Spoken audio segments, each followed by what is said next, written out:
ఆ పరిస్థితి అయితే ఏం బాగాలేదన్న. ఈ ఓలా ఊబర్ రాపిడో వల్ల మాకు వచ్చేది ఏం లేదు. మాకైతే కమిషన్, జీరో కమిషన్ అంటాడు. ఆ కమిషన్ ఏం లేదు. ఆ ఇద్దరు ముగ్గురు ఎక్కుతారు, నలుగురు వస్తారు. నలుగురికి లేదు పర్మిషన్. ముగ్గురికి అన్నా కూడా వాళ్ళు క్యాన్సిల్ చేసుకుంటారు. ఇంకా మేము 2 కిలోమీటర్ 3 కిలోమీటర్లు మాకు క్యాన్సిల్ చేసుకుంటే మాకు ఏమొస్తుంది? దానివల్ల మాకైతే ఏ లాభం లేదు ఆటో వాళ్ళకి. యాప్లు కూడా రోజు రోజుకి పెరిగిపోతున్నాయి. ఇదివరకు ఒక యాప్ ఉండేది, ఇప్పుడు 2 అయింది, 3 అవుతుంది. లేదా కొత్త కొత్త యాప్లు కూడా వచ్చే అవకాశం ఉంది. యాప్లు పెరిగే కొద్దీ మంచి మంచి ఆఫర్లు ఇచ్చి మిమ్మల్ని ప్రోత్సహించే అవకాశం లేదంటారా? లేదు అట్లానే. కొత్త కొత్త యాప్ల వల్ల ఇప్పుడు వచ్చాయి. ఇప్పుడు అయితే ఓలా ఊబర్ రాపిడో 3 అయితే నడుస్తున్నాయి. ఏదో కొత్త కొత్త యాప్లు అయితే వస్తున్నాయి, కానీ దాని వల్ల అయితే బెనిఫిట్ ఏం లేదు ఆటో వాళ్ళకి. కమిషన్ ఎలా ఉంటుంది ఒక రైడ్ కి ర్యాపిడో వాళ్ళ నుంచి తరపు నుంచి?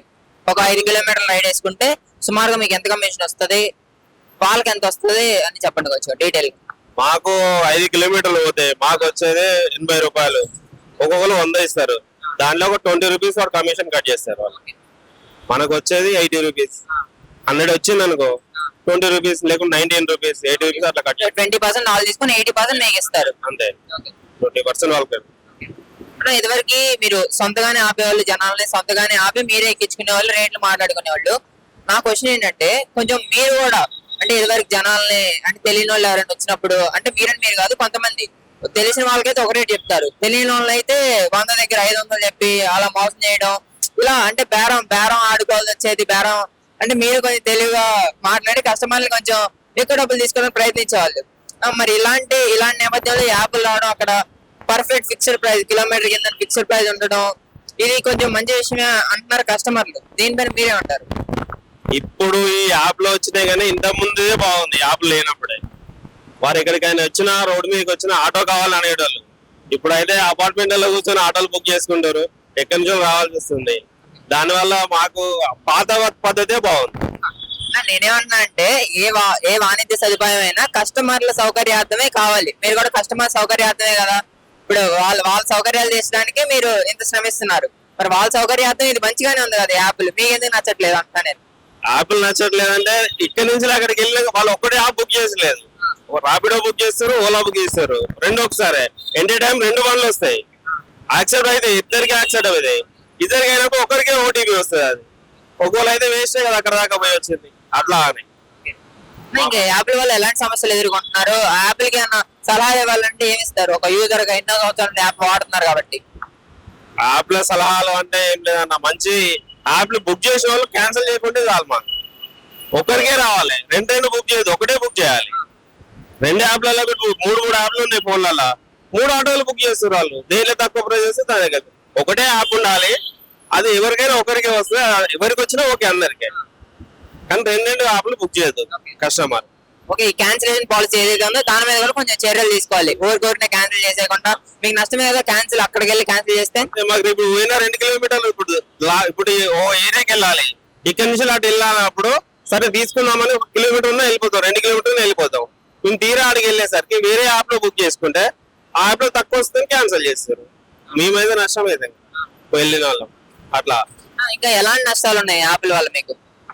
యాప్ల వల్ల నష్టాలు అంటే ఇవే అన్న, ఒకటే యాప్ ఉండాలి. ఏదన్నా ఒకటే యాప్ ఉండాలి, అందరికీ వర్తిస్తుంది. అది 2 యాప్లు 3 యాప్లు మాత్రం వర్తిస్తుంది.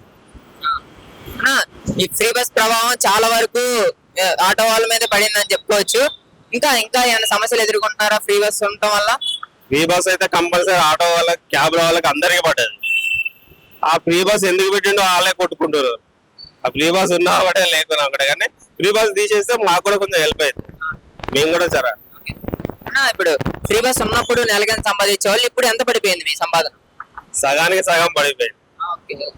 అప్పుడు ఒక 30,000 సంపాదించేది నెలకి, ఇప్పుడు తక్కువ అయిపోయింది. 20,000 వస్తుంది రోజు. నెలకి ఒక 20,000 అంతే, అంతకంటే ఎక్కువ అయితే మిగిలే. దీన్ని కిరాయి కట్టుకోవాలి, గ్యాస్ కోసుకోవాలి. దానివల్ల మాకైతే ఈ ఫ్రీ బస్ లో తీసేస్తే మాకు కొంచెం హెల్ప్ అవుతుంది. ప్రభుత్వం గురించి ప్రభుత్వాన్ని ఏమైనా అడగాలంటే ఏం అడుగుతారు మీ ఆటో యూనియన్ తరపు నుంచి?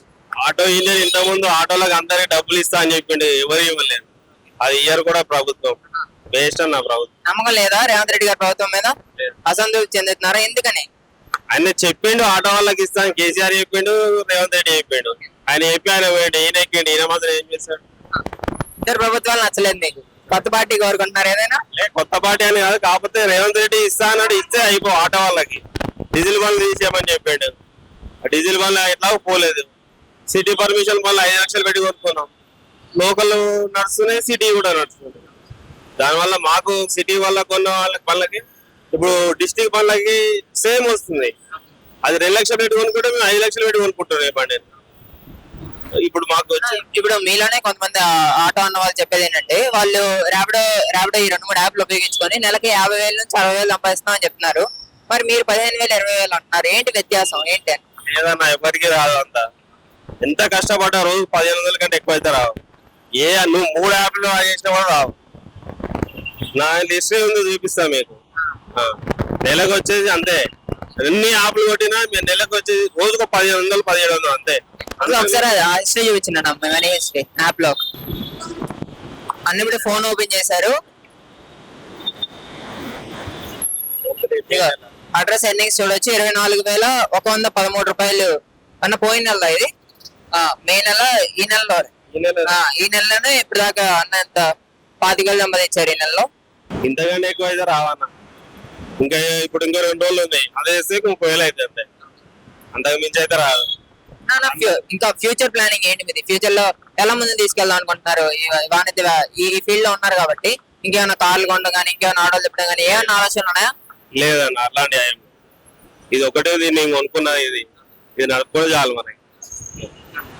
కొంతమంది చాలా క్రియేటివ్ గా ఆలోచిస్తున్నారు. ఆటోల్లో ఫ్రిడ్జ్లు పెడుతున్నారు, పేపర్లు పెడుతున్నారు, ట్యాబ్లు పెడుతున్నారు. మీరు చూసే ఉంటారు కొన్ని ఆటోల్లో ఇవన్నీ జరగడం. అది చూసినప్పుడు ఎలా అనిపిస్తుంది మీకు? అలా ఆలోచన వచ్చాయి కస్టమర్లకి ఇంకా సౌకర్యం ఇస్తే మనకి ఆటో ఇంకా ఎక్కుతారని, దానిపైన మీ ఉద్దేశం ఏంటి అలా చేయడం? మరి దాని వల్ల నష్టమే కానీ లాభం లేదా.